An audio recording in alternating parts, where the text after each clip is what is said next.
Oi, gente! Hoje eu vim conversar com vocês um pouquinho sobre a situação atual do coronavírus, sobre essa pandemia que nós estamos vivenciando hoje e sobre quais são os desdobramentos dessa situação para nós emocionalmente, culturalmente, o que isso afeta no nosso dia a dia, na nossa casa, na nossa família e como que a gente pode lidar com isso. É claro que a maioria de nós não estávamos esperando passar por uma situação como essa, até porque não é uma situação comum que acontece o tempo todo ou que já aconteceu algumas vezes para que a gente pudesse estar esperando isso acontecer. Embora o mundo já tenha passado por outros tipos de epidemia, mas não da forma como a gente está vivenciando hoje. Mas está tudo ok. Embora a gente não tivesse preparado, a gente tem elementos para lidar com isso, né? Temos ferramentas internas, formas de lidar com isso de uma forma mais leve, mais tranquila, mais amena. É claro que em alguns momentos a gente vê a nossa calma dando lugar para a nossa angústia, e é isso que a gente não pode deixar acontecer nesse momento. A gente tem que entender qual é o contexto e de que forma a gente vai lidar com isso para que isso seja mais tranquilo e mais leve para a gente agora. Eu acho que o principal da gente pensar nesse momento é que é uma situação temporária. É claro que o confinamento ele traz algumas sensações difíceis, mas a gente tem que entender que isso é temporário, que isso é necessário. É uma situação imposta aí e necessária para que a situação seja minimizada e que a gente tenha menos riscos do que já estão sendo colocados agora, né? A gente tenha menos mortes, menos pessoas infectadas, enfim. Então, o isolamento ele é necessário, ok, mas ficar dentro de casa é muito difícil. É difícil, mas até que ponto? De que forma que você está olhando esse isolamento? Você está olhando ele só como algo ruim? Você está vendo as coisas positivas que existem nesse isolamento? Quantas vezes a gente fala assim, putz, eu não vejo a hora de ficar dentro de casa, não vejo a hora de chegar na minha casa, a melhor hora do dia é a hora que eu chego em casa. E agora, nesse momento de isolamento total, a gente fala, não quero ficar em casa, não aguento mais ficar em casa.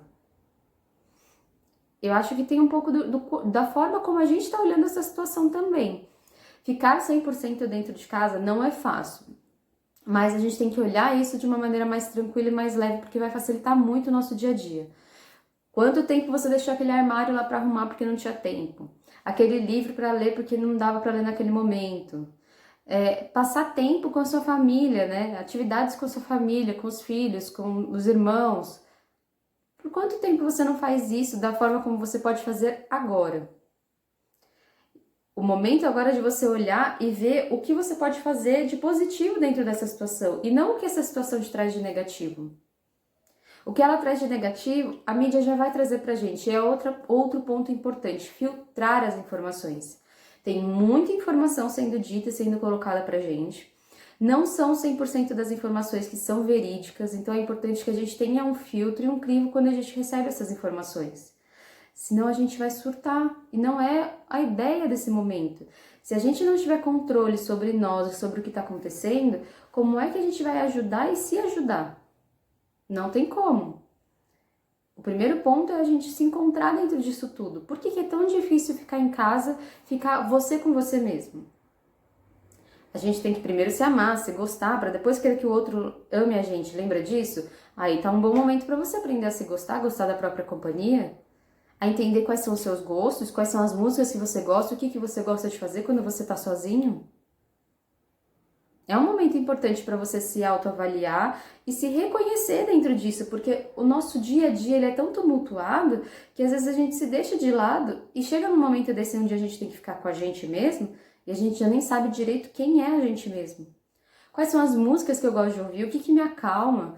Eu gosto de dançar, eu gosto de ver um filme. Nossa, mas eu adoro ver Netflix. Aí eu sento lá pra ver o Netflix e, putz, não aguento mais ver isso.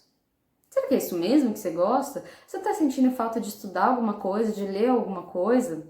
Ou não, nada a ver com isso. O que eu gosto mesmo é de dançar, ou de conversar com meus amigos pela internet. Enfim, o isolamento, ele é físico, né? Ele não é social. Você pode manter o contato social. Eu tô aqui com vocês agora. Então você pode manter isso de forma tranquila e razoável. Gente, é só manter um pouquinho da calma, se encontrar dentro do que está acontecendo e olhar para o lado positivo disso. Entender que existem coisas dessa pandemia que a gente tem controle e coisas que a gente não tem. Eu não tenho controle sobre o número de mortes, sobre o número de pessoas infectadas, sobre o tanto que isso está repercutindo lá fora quando as pessoas não ficam dentro de casa. Eu não tenho controle, mas eu tenho controle se eu fico dentro de casa. Eu tenho controle sobre o que eu vou fazer dentro de casa para me deixar mais calma e mais tranquila. Eu tenho controle se eu vou até o mercado ou se eu vou fazer uma compra online e pedir para me entregar. Eu tenho controle se eu vou ficar o dia inteiro na cama ou se eu vou me organizar, me reorganizar, me adaptar, criar novos hábitos. O que eu vou fazer com esse tempo? Vamos usar esse tempo de forma positiva. Me conta o que você tem feito com o seu tempo, de que forma você tem usado isso positivamente.